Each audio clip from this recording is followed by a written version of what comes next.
Hey everybody, this is Jay again with a supplementary episode of Hackmastering Roll20. I was just about to get ready to go to work and I realized that in the last video I totally spaced out and forgot to address ranged combat. Now, realistically, there's not much really different between melee and range that you need to worry about.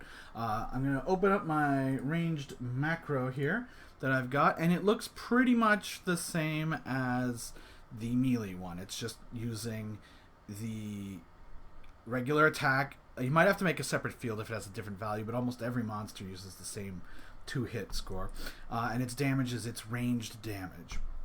The only difference for the macro, aside from the ranged damage, is that I've also made it a D question mark. And why would I do that? Well, let's look at it. Let's say Goblin number 7 over here, who has no hit points, but whatever, he's just an example. He has a short bow, and he wants to shoot at Stig here. Stig is at the mouth of the cave. How far away is Stig? He's 55, which means for a short bow, that's going to imply a -4 penalty. So instead of just having to remember it, I can basically click on Mr. Goblin, and when I do a ranged attack, I hit the wrong button there. Okay, when I do a ranged attack, I can enter in D20 -4, and it comes up just like normal. It's a 5. Okay, that's really the only difference between an attack macro for ranged versus defense. And as far as defense macros go, there is actually no reason to make one.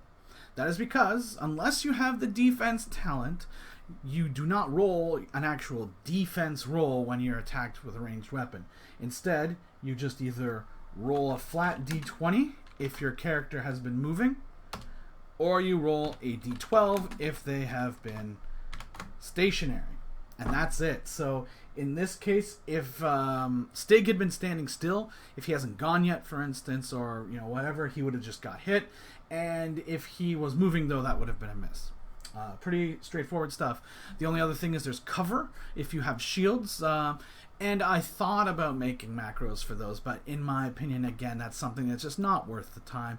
Anyone who actually has a shield will probably have those values, memorized or, near and dear to them, so they can look it up quickly. Otherwise, you would have to make separate macros for the regular save and the crouching save. I just don't think it's really worth the time for it. But you could if you really wanted.